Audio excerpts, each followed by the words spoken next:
So that's a little bit of our like technical methodology, is to take these disparate, like, sometimes dozens and hundreds of different data sources and data sets, and bring it all together in a way that is super clear, super simple, really easy to understand for our end users, when really all they care about is what should I keep in mind and driving decision making for their outdoor trips. All right, so you meet Camilo, and what happens next? Yeah, Goes from the beginning had a mission to take what's in this many would consider inaccessible information within these wilderness medicine doctors and experts' heads, and take it out of the research papers, take it out of the classrooms, and put it in a format that could be easily digestible by anybody. Anybody from an absolute outdoor beginner who is daunted by the outdoors and feels like there's so much knowledge that needs to be gained that it's inaccessible to them, to somebody who is a seasoned professional who is regularly going on backcountry trips. And the format that we chose was ultimately that of a mobile application that could be freely downloaded and would work offline first, because we knew that this audience really values that. And so Camilo came to me many years ago. I think this was 4, 5 years ago now, and brought me on to say, hey, would you want to work on this project as initially a contractor to flesh out this mobile application, since that was my background before then. And we did that, and many iterations of the app later, we then a few now than 2 years ago successfully raised some venture financing to make this into a real fully blown company that could have its own resources behind it, when I then came on to be a full-time CTO for GOES, and really take it to where it is today. I want to dive more into the company, but so for those who aren't familiar, what is a CTO? What do they do? And how do you contribute to what GOES is building? Absolutely. CTO just stands for Chief Technology Officer. So I'm responsible for all of the technical implementations that the company has in our mobile app, our API, our data platform. And in this role, particularly at GOES as well, I also am responsible for all of product. So all of what you see users using and the real applications that they use. How does what goes into the app get informed? Like, how are you guys making decisions as it relates to, like, what is the future of the product?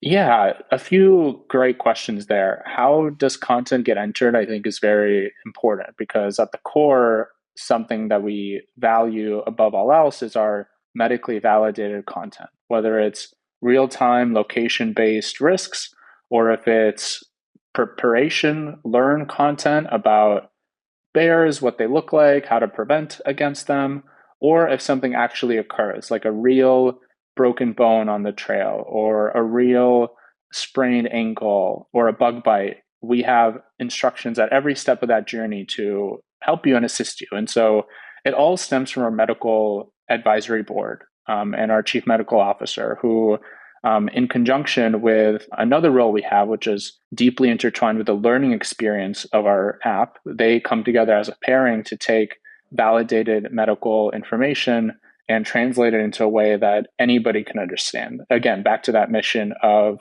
being accessible to everybody and anybody. And how we decide what content gets added and what topic or article we're going to begin that, kickstart that process of, often comes from users. It comes from our deep understanding in outdoor activities. And some of them even come from personal experiences, like after getting some of my early running injuries, and recognizing that we actively sponsor various ultra marathons and things like that as a company. We added more things related to making sure that you are properly stretched out. And if you have any muscle cramps on during your outdoor adventure, we added content after those personal experiences to help support that path.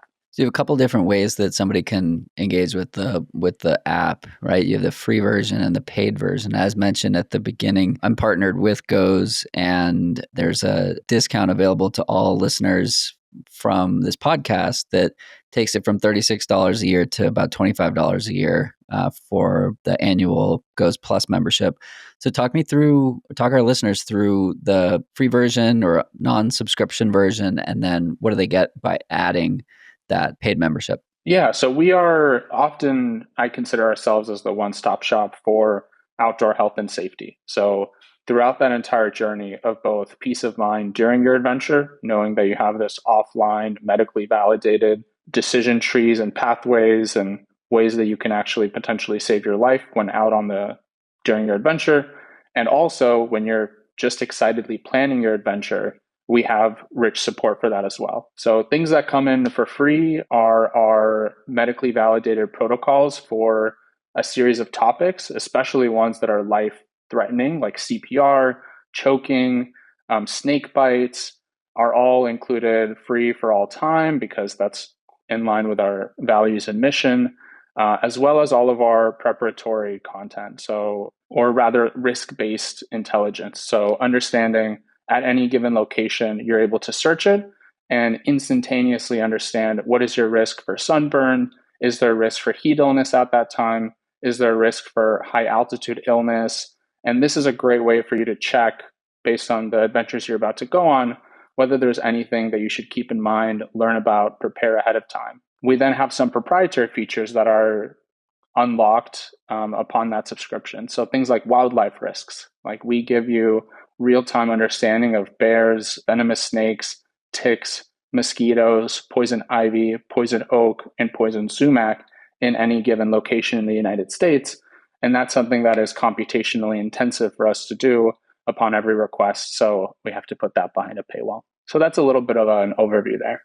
Talk me through how you engage with the app. Before we started recording, you were telling me that you look at it every day prior to your run. What does that look like? What are you using it for? Yeah, I love the weather-based outdoor risks as a way to drive my decision making before any time I step into the outdoors. So, for example, being able to, at a glance for my entire day, see in very easy visual colors and risk pop ups in our product that there is a sunburn risk.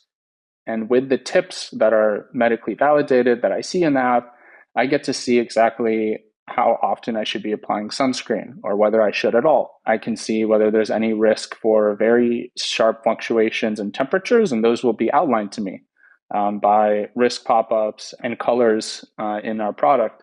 And so it makes it a super easy decision to just check it before I go in the outdoors. It's super fast. It brings me a ton of value. It takes just a few seconds and it genuinely drives really positive decision making. Added to that is air quality at a glance, national weather alerts and alerts, watches, warnings, advisories that are put out by the government for any location that I'm at or going to. So it's really just that no-brainer, open it and have that peace of mind for your outdoor adventure. I'm curious more on the tech side since that's your area of expertise. How does it all work? Right? Like you don't need to share any protected IP, but like structurally, how do you aggregate all of this into one place? And how often are you updating the databases and these types of things that keep it all fresh?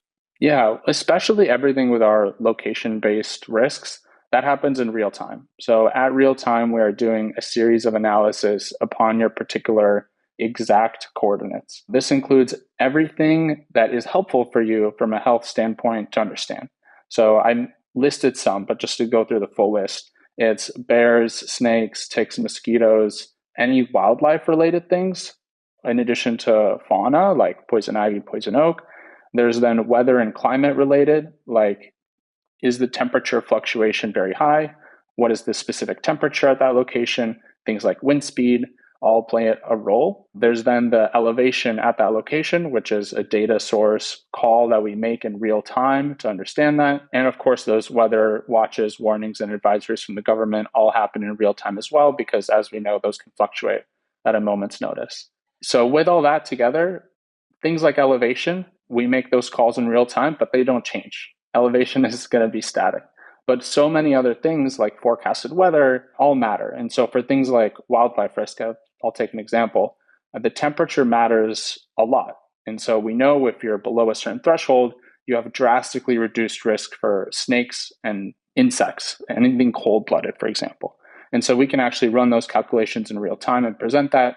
We take an average maximum across the coming 24 hours, which is how we, for example, make that specific calculation, which then gets layered into our computation, which includes geospatial mapping, a component that we have, the seasonality, like what month in the year is this, which is relevant for the United States. And then we have an AI component as well to act as a backstop where we essentially scroll through key sources and summarize key insights out of those to deliver all that wrapped into a single risk score. So that's a little bit of our like technical methodology, is to take these disparate, like, sometimes dozens and hundreds of different data sources and data sets, and bring it all together in a way that is super clear, super simple, really easy to understand for our end users, when really all they care about is what should I keep in mind and driving decision making for their outdoor trips.